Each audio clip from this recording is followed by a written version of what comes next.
plaintiff, David Kempfer, says the defendant was childhood friends with his son, and David took him into his home when he was 13 because his mother was in an abusive relationship. However, David's suing him today for 3 unpaid loans. Defendant Trevion Jones says his mother did her best to raise him, but he is grateful that he had David to fall back on. Trevion insists he was repaying David when he filed this lawsuit. Start with you. Okay, a little bit of background. I've known Trevion since he was about 10 years old. Him and my son played football together. Real good young kid, but I might have a history working in mental health with behavioral at-risk teens, drug addiction, anger, depression, just the multitude of whatever they were checked in for. And I could see just from the conversations of him coming to my house, the way he was with my son, the way he was with me, and his clinginess, that he had a lot of issues in his household. His mom was in an abusive relationship, and through our conversations, me and his mother decided it was an appropriate situation for him to move in with us. Good. Get some positive role At model. what age again? He moved in with us at 13. Oh, okay. Yeah, he was with us for 2-3 years. Okay. At which point he went back. His mom kind of wanted some of the things he had learned. He was a positive role model for his both of his younger sisters. Kind of became the man of the house, and did a lot of things to help raise his little sisters and to be supportive in the household. Good. Defendant Trevion Jones was best friends with the plaintiff's son, and he says the plaintiff took him into his home when he was 13 because his mother was in an abusive relationship. How was he at school when he stayed with you guys? Well, when he moved in with me, he had decided at one point that he didn't need to go to school no more. So I said, okay, no problem. What was that? What grade? He was in 9th grade. Uh-huh. Yeah, the story's coming. And he told me he didn't need to go to school. I was like, okay, you're not going to school today. So he's like, okay. So we dropped my son off and my daughter off at school. And he's like, okay, hanging out with me for the day. We drove straight to the Home Depot in our neighborhood and we picked up bricks. Right. And when we got home, he was like, okay, what are we going to do now? And I'm like, I'm going to go in the house. You're going to build a walkway around my pool. So after about 30 minutes, he came in and was like, I need some water. I was like, oh, no. If you're not going to work with this, you're going to work with these. That's right. And men that work with these, they don't take a break until for at least 2 hours. So I'm going to see you outside. In 2 hours, I'll bring you some water.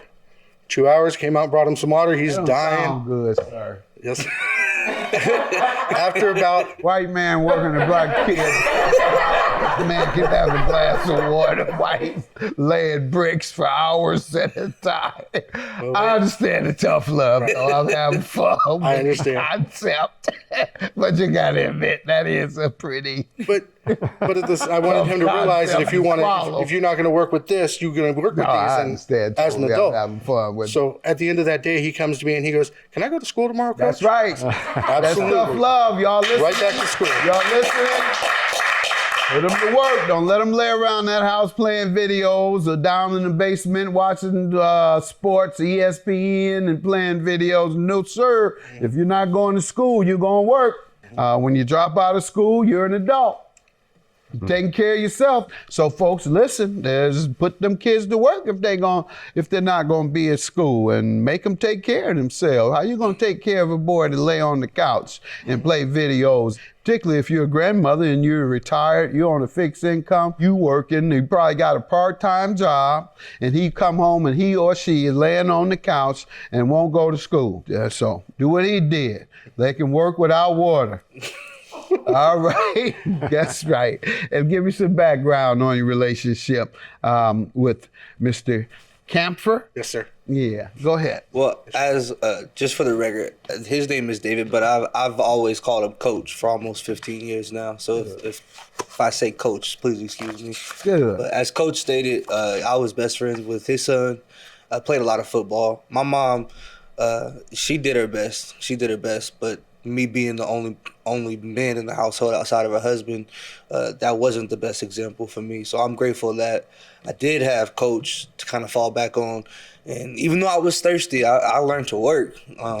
So I've kept the job. Did they let you get water on the football field? Oh, yeah. Plenty of water. All right, I'm just making sure some white person gets a black man. He did. Land bricks or carrying the ball or the gladiator. They used to get gladiators water, didn't they? Yes, sir. When they put them in the den with the lions. Take a drink and get on out there. All right, go ahead. So, how did you do in sports? I was okay. My first game, I made the newspaper. You know? Okay. I mean, that was my coach. We never won a game, but I was good at what I was doing. Okay, and you learned discipline and teamwork, etc. Absolutely. And what Yes, did sir. you do with that after graduation? Well, unfortunately, I did not graduate. After my junior year of high school, moving back in with my mom, obviously, I came back because her husband had left. And I was in a better position to lead my family. And it kind of became a point to How where... did you lead them? Well, I ended up picking up a job at the age of 16.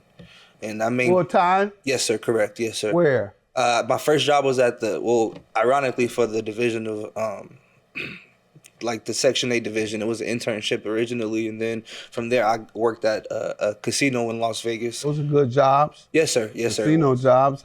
You still there, or what happened? No, sir. After I turned 18, I got into the security industry, in which I still maintain a job. Defendant Trevion Jones was best friends with the plaintiff's son, and he says the plaintiff took him into his home when he was 13 because his mother was in an abusive relationship.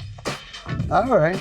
Now, I don't want to get too far into your business, but how much you make a year? Over 25?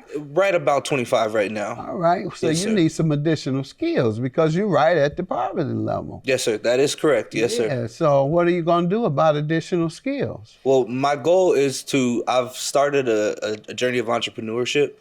I feel as though I have the mindset and the discipline to be a businessman. A businessman, I should say. So I started a business. It's getting off the ground. What type of business? So I actually have one of the only black-owned modeling agencies and modeling schools in Las Vegas right now. You're a model. I'm not a model. I got a stomach. I'm not a model. Oh, okay. Yeah, you know, I'm model. more so. I book gigs, book fashion shows, short films, magazine publications for.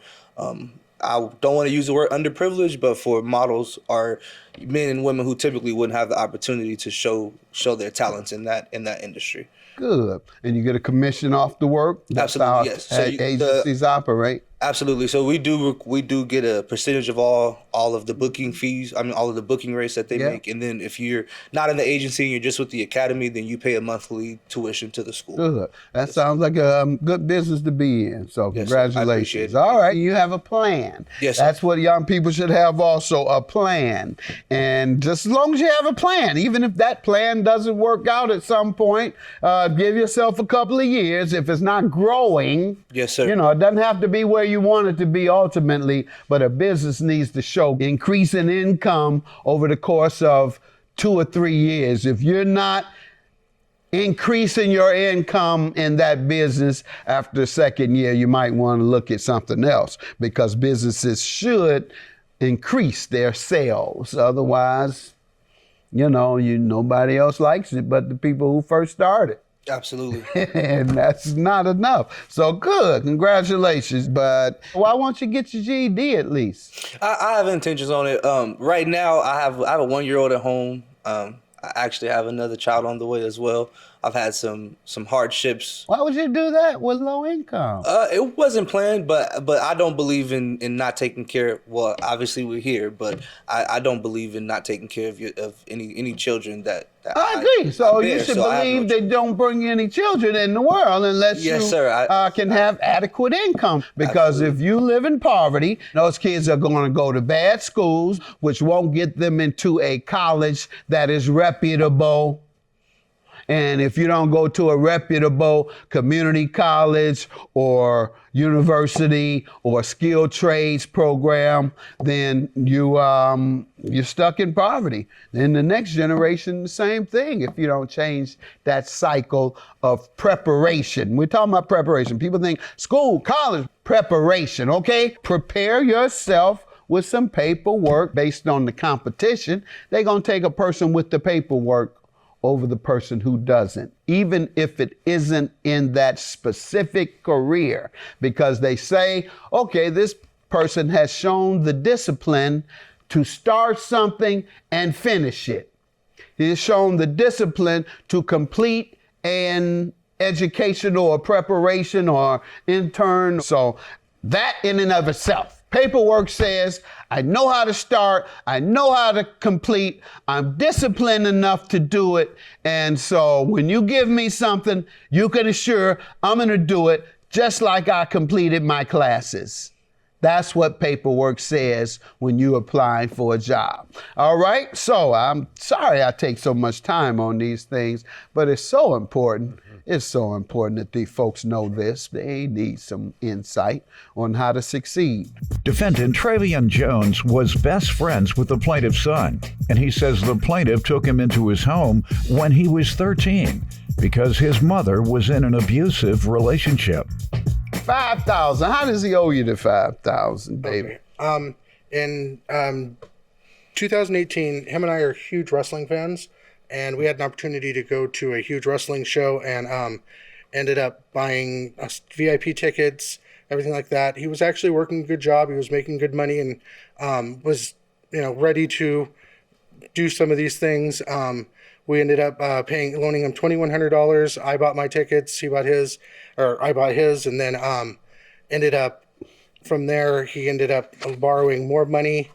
Let me ask you, the tickets cost probably on the aftermarket $2,000? No, the tickets were I think $700, and then between hotel stay, food, travel, it went up to $2,100 per person for the trip. Okay. Yeah, I go to all the big fights and usually get very good seats. Basketball tickets, you can go for $100. You might not be sitting in the best seats. But wrestling, what are the medium price tickets? $300, $350 maybe? Really? That's a surprise. Wrestling. Well, and we're talking, there are like 4 major events for the main company. And this was our dream, was to hit these 4 major events. All right.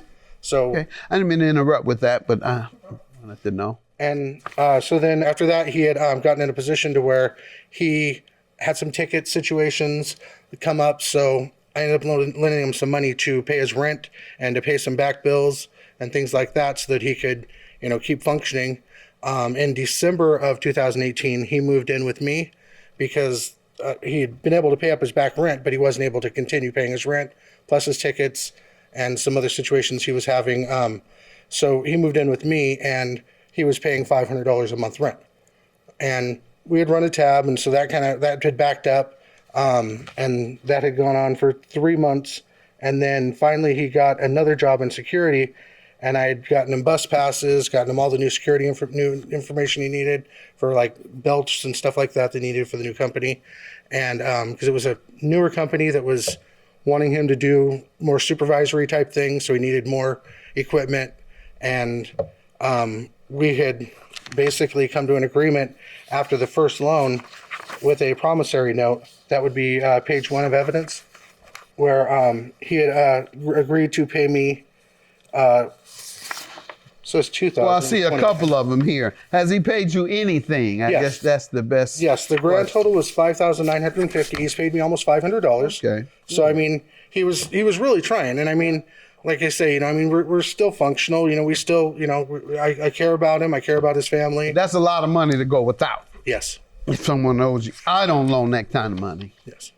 I don't. You have to be losing your house. Uh-oh. Why I say that? Why I say that? It's already ringing. The phone already ringing. They about to take my house, man. Every loan day I've requested from now on is going to be to keep their house from going into foreclosure. All right. But I don't get a lot of requests for loans. I'm just kidding. I do not. So that's a stereotype too. That time you get some money, all your friends and family start asking. Absolutely not. My closest family members never ask me. I got 40 down in Florida. I don't believe any of them have asked me other than the one who had the most money. He was asking, but he was asking for his youth agency. So that's not true as well. And why haven't you paid him? Is it because of lack of income or lack of funds, right? I wouldn't necessarily say lack of income or lack of funds because I've maintained a job. However, I was raised raising my daughter, who I found out was not biologically mine after already establishing the bond. I was a single father for almost 4 years, and I mean, I had to kind of prioritize: do I pay back the debt that I have with my coach, or do I be a parent to my daughter? And Why couldn't you do both? well, when you put it that way, I didn't have. Yeah, enough you had money a for both. lack of funds, Yeah, like I said. yeah, No, it wasn't a lack of funds, or it wasn't a lack of job. That's exactly what it was. Judgment for the plaintiff. Have a good day. Trey, I love you and I appreciate you, and I know this was not because you didn't care or because you didn't want to. This was just a matter of getting where you could. I appreciate you for what you've been in my life. I just feel like a little more time, and we could have avoided this. But I appreciate you for the role you've played in my life, and I look forward to getting back to the old days once we can get this foot behind us.